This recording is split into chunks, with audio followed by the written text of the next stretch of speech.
Garden Church, and welcome to Rural Villages here in northwest Norfolk.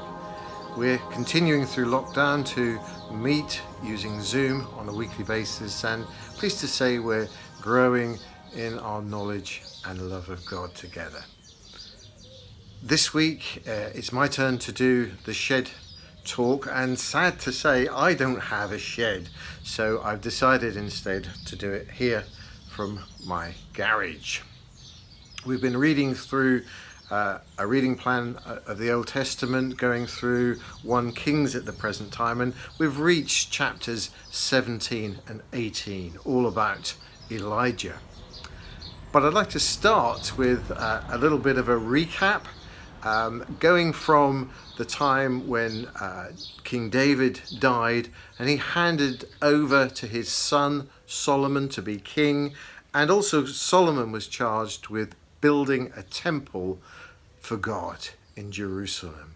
And you'll remember we read through the detailed instructions for building that temple, but I want to focus in on the day the temple opened for the very first time. It was a tremendous day. There were sacrifices, there were musicians, there were people singing and praising God. Give thanks to the Lord, for he is good and his love endures forever. It was a fabulous time, and the presence of God came upon that place so powerfully that those that were there to minister to God actually just could not move. There was such a time and a presence of God. It was tremendous. It was a wow moment. And you'll recall that after that, the people of Israel followed closely in God's ways, regularly came into the temple to worship and praise and to meet with him. Sadly not, because you'll remember as we read on, within no time at all, Solomon had taken on wives from other countries and was building temples to other gods that they worshipped. It was unbelievable that that should happen. Then shortly after Solomon, the kingdom splits into two, a north and a south. And if we think first of the north, because that's where Elijah is, then there was just a succession of failure kings. The first two were idolaters. The third one was a murderer. The fourth one was an alcoholic and a murderer.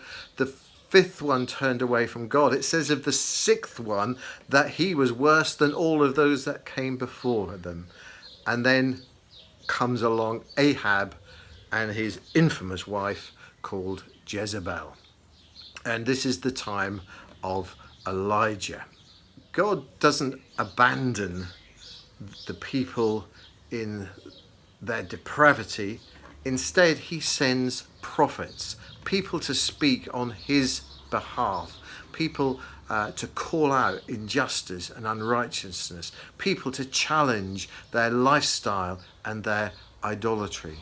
And Elijah is one of those prophets. And he's called upon to prophesy to Ahab that there will be a drought in the land. There will be no more rain. He does this and then seems to quietly disappear out of Ahab's sight and disappears off for a little while. But for 3 years or more, there is a drought in the land.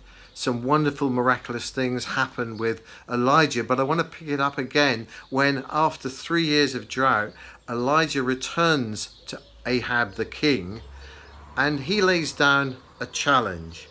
He says, look, I will challenge your prophets of your god Baal and other gods to a duel. We'll each set up an altar with a sacrifice on it, and we'll call down fire from heaven to burn up the sacrifice.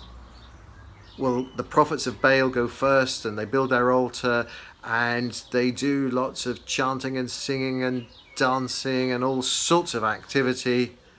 But the bottom line is nothing happens. And Elijah, he's a bit cheeky to them. And then it's Elijah's go. And the very first thing he does is make the whole task harder for himself by pouring water onto the sacrifice. Not a good idea if you want it to catch fire. But he calls upon God, and fire comes down from heaven and consumes the sacrifice. Another tremendous wow moment as God reveals himself as the real, true God. And then shortly after that, the drought ends and rains comes. Wow, wow, wow. You'd like to believe that the people then turned their ways back to God, but spoiler alert, because we've not read this far yet, you'll find as we read on, the kings just abandoned God again and went back to their wicked ways. It's unbelievable after what they just witnessed that they would go back to those ways. Now, come with me and fast forward to the year 2020, today. In the intervening period, God's revealed his love not just by sending more prophets, but by coming himself in the person of Jesus. And here we are now in 2020, not with a drought and lack of rain, but with a global pandemic which is bringing nations to their knees at this time. And yet there are outpourings of goodness. There's an outpouring of kindness as people shop for their neighbours, as people give food to food banks, or get medicine in for their neighbours, or take their dogs for a walk. There's an outpouring of thanksgiving as people on a Thursday come out and clap and applaud and thank the people who are working within our NHS system and as care workers within our communities. There's an outpouring of searching after God as online churches find more people are tuning in to their services to listen and find out what's going on. And Alpha is finding that week after week people are wanting to join up with an Alpha course to explore God. And there's been an outpouring of an appreciation of God's creation and the environment as air quality lifts and as the song of birds can be heard again in our gardens. It's another wow moment. Society seems to be changing. Wow. And you'd like to think that when this pandemic lifts and things are beginning to ease a little bit now, that those lessons we've learned we'd continue with. But will that happen? Gardeners, my thought for you this week is to follow government advice. Number one, to stay alert.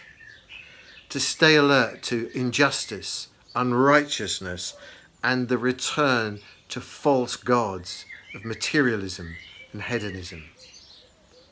Number two, to control the virus. Control the virus of evil forces.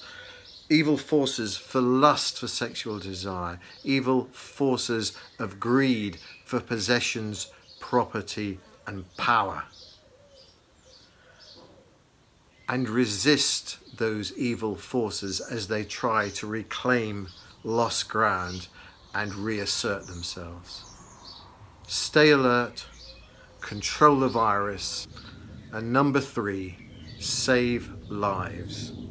Save lives by encouraging and discipling one another in the ways of Jesus. Save lives by being prophets to this nation at this time, speaking and acting the word of God. Gardeners, I love and appreciate you. Stay safe, and it's been such a joy to share this word with you this week. Bye.